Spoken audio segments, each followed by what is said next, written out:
Delivery.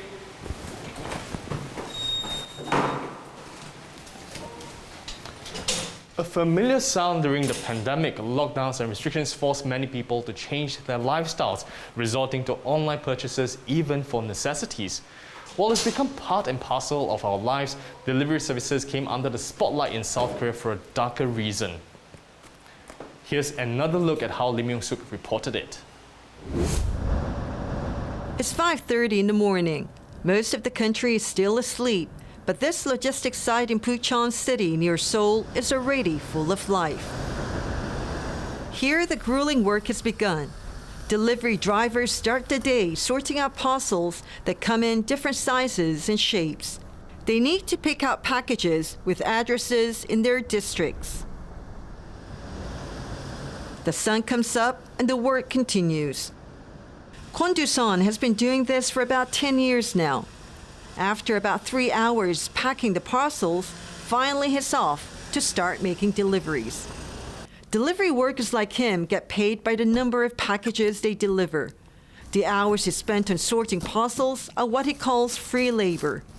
He earns an average of about 60 US cents for every parcel he delivers. 네, 안녕하세요. 네, 어디 이거 지금 받으러 가시는 거예요? Time is precious for South Korea's delivery worker. Logistic companies competing for business promise customers bullet speed deliveries. Delivery workers have to pay penalties if deliveries are late or lost. Now, this van is packed with packages that the delivery driver will have to deliver during this morning within about 3 to 4 hours. He's off making his rounds at this building, which has no elevators. Going up and down the stairs is not difficult when packages are small. But the delivery man says many times they're big and bulky, as South Koreans are ordering everything online these days, from essential foodstuff to bottles of water and more. Soon he's off to make more deliveries around this apartment complex. I tagged along, and you'd think it'd be easier with the elevators, but Kwon Do-son says that's not always the case. 편하기야 뭐 엘리베이터가 있으면 편한데 시간은 더 많이 걸리죠. 주민들이랑 같이 타게 되면은 눈치가 많이 보이긴 하는데 주민분들이 많이 이해를 해주세요. 잘 기다려 주시고 또 오히려 버튼 눌러서 기다려도 주시고. I am following Mr. Kwon to find out what life is like as a South Korean delivery worker. There's been lots of attention on their working conditions, especially after a spike in death related to overwork among delivery workers. The global pandemic has pushed consumers around the world to make their purchases online, boosting demand for delivery services. In South Korea, some studies estimate that about 3.5 billion parcels have been delivered in 2020, up 30% from a year ago. It's nearly noon, and Kwon Do-son has just finished his morning deliveries. He's trying to finish his lunch as fast as he can because he has to go back to the depot to pick up more packages for the afternoon. He says he skips lunch sometimes when the schedule is too tight. The father of 2 daughters says the workload wasn't like this before the COVID-19 pandemic. 일주일에 많은 날이 화요일이거든요. 화요일인데 보통 한 뭐 예를 들어서 한 400개 정도 물량이 나왔다 치면은 요즘에는 뭐 500개, 600개까지도 물량이 나오니까 이제 그만큼 코로나 때문에 이제 사람들이 밖으로 나가는 그런 빈도수가 적어지고 모든 것을 다 이제 집에서 해결을 할 수 있는 그런 시스템도 갖춰져 있고 또 이제 그런 시스템이 있다 보니까 모든 것을 이제 뭐 클릭 한 번으로 끝내는 상황이라. Most deliveries in South Korea are handled by large logistics companies. The logistics companies usually outsource the work through independent agents or middlemen to delivery workers like Kwon Do-son, who are considered subcontractors working on commission using their own vehicles in assigned areas. And that's why they're not protected by the country's labor law, which sets the maximum working hours at 52. Mr. Kwon says his family has become very concerned about his health recently. According to the state-run Korea Occupation Safety and Health Agency, about 1 to 4 delivery workers died every year between 2015 and 2019. But in the first half of 2020, 9 workers died, and several more in the second half. 작년에 이제 과로사로 돌아가신 분이 이제 16분이 계시고 심리적인 부분들의 영향을 되게 많이 받죠. 아, 이러다가 나도 혹시 뭐 과로사? 이게 나한테도 오는 일이 아닌가? The death sparked public outcry on logistics companies' relentless push to shorten delivery time as they fight to win over demanding customers.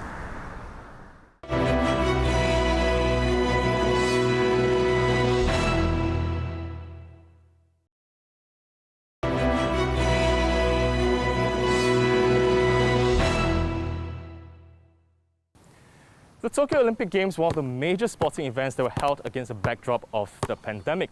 The hospitality industry in Japan had pinned its hopes on an influx of foreign spectators to kickstart its recovery. But tough restrictions meant that it could only rely on domestic tourism. The hotel industry in Japan also faced the challenge of a growing labor shortage. We look back at Michio Ishida's report on Japan's efforts to plug the gap.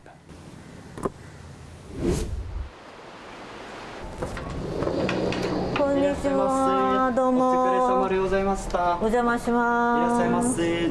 本日はありがとうございますが、誠に恐れ入りますが、検温させていただいてもよろしいですか。はい、お願いします。失礼いたします。 Following COVID-19 preventive measures, I checked in and walked the long and maze-like corridor.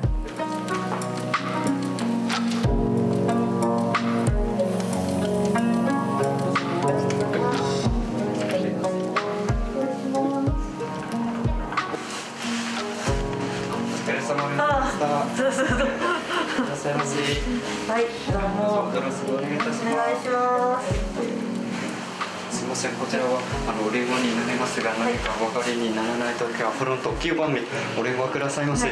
失礼いたします。はい、失礼します。失礼いたします。 There goes Mr. Chen. Now he's the first Vietnamese to work for this inn, Shirakabe-so. And so far it seems that he's getting accustomed to the job here. But I must say he must work harder on his Japanese. 5 other Vietnamese work here. Twin, Nguyen, and Hoa joined last July. Hailing from different parts of Vietnam, the workers came to Japan for different reasons, and they didn't know each other until they met at this inn. The COVID-19 pandemic brought them together. Gan and Van are the newest members of the Vietnamese crew. Yuka Suzuki is the 4th generation Okami or proprietress of Shirakabe-so. The 40-year-old succeeded her mother in 2018 as the face of this family-owned inn. The inn, which was founded in 1954, located in the Izu region of Shizuoka Prefecture, a place known for its natural beauty that has inspired generations of Japanese writers. Yasunari Kawabata, the first Japanese writer to receive the Nobel Prize for Literature, completed the Izu Dancer, a short story published in 1925 during his stay in Izu at another inn. Shirakabe-so itself had hosted another award-winning writer, Yasushi Inoue. His favorite room remains with his portrait. But this refuge of peace and serenity is not spared from the impact of the COVID-19 pandemic. 旧スタッフがやはり高齢ですとか、コロナウイルスのが怖いということで退職された方も多かったんですね。Izu is one of the fastest aging cities in Japan, with 40% of the population over the age of 65. It's facing a serious labor shortage. Couldn't find new workers from among the locals. Yuka made a decision that's unheard of in this secluded city. She decided to hire foreigners to fill the vacancies. Residents here are not used to having foreigners among them, including her parents. スタッフとしてはなかなか言葉の壁だとか文化の壁があるのでとても難しいかなと思いましたけれども Through a placement agent, Yuka met Chan from central Vietnam. Chan's bright personality and warmth eventually won over Yuka's parents, and they decided to hire more Vietnamese and train them. 前面に出て仕事をするのはちょっと無理だろうと最初は思ってたわけですね。ただやってもらいましたら非常に熱心で、話を1回するだけでも飲み込んですぐできるわけですね。こんにちは。はい、どうぞ。どうもお邪魔します。はい、お帰りください。はい、こんにちは。 Van and Gun are Yuka's latest hires. I was invited to their apartment. Their employer helps pay part of the rent for this place. Van told me about her previous job at another inn. It wasn't a pleasant experience. 前の私の仕事は事務所での仕事ですね。そんな仕事は接客とお客様を探す仕事です。お客様がいないと売り上げがないと給料がありませんですから、そんなことで転職しました。コロナのせいで。Gan worked at the same inn with Van. After she graduated from a university in Vietnam, she worked for a Japanese company near home. She came to Japan hoping to brush up on her language skills and start a new career. Things didn't turn out as planned. Actually, last year I did try to get back to Vietnam once, but because the COVID, we don't have any plans to go around, so. And then I decided to find a job here to keep my life here. Van and Gan recounted what happened to them with little emotions. But Yuka told me she found out from the work placement agent they were registered with that Van and Gan were mistreated by their previous employers. 朝6時から夜11時までその日光の旅館で、通常業務としたら5人分ぐらい働いてたんですよね。総支給がもうこの実労に見合ってない金額も聞いたんですけども、まあそれは本当にいわゆるブラックで。Trying to plug a growing labor gap, Japan has stepped up efforts to bring in more foreign workers from Asian countries like Vietnam for low-skilled jobs at its farms and factories. But as the number of foreign workers increases, there are more reports about poorly paid foreign workers being mistreated in Japan. 私どもはもう日本のスタッフと同じように正社員で雇用しております。まあ、待遇などもすべて日本のスタッフと変わらず、受け入れております。Business at Shirakabe-so has been quiet due to the pandemic. Still, Yuka needs her new employees because she is still hopeful that the Tokyo Olympic Games will go ahead as planned in July. With Izu City selected to host track and mountain bike cycling, inns and hotels nearby are expecting an influx of foreign guests when the games happen. オリンピックも予定されておりますので、日本の和食を英語でご案内するそんな研修も控えております。また秋に向けたおもてなし研修、おもてなし検定の取得、和食検定の取得。If one day the Vietnamese decide to leave Shirakabe-so, Yuka hopes the certificate will help them find jobs at prestigious inns and hotels. But her genuine wish is that they stay. こちらが限界集落になりますものですから、やはり地域のパワーとして若いこのスタッフの力を宿以外にもインパワーできたらいいなと思ってまして、そういう意味でも永住を、してくれるようなサポートを今整えている最中です。According to the immigration office, currently about 420,000 Vietnamese live in Japan. That's an increase of about 25% from the end of 2018.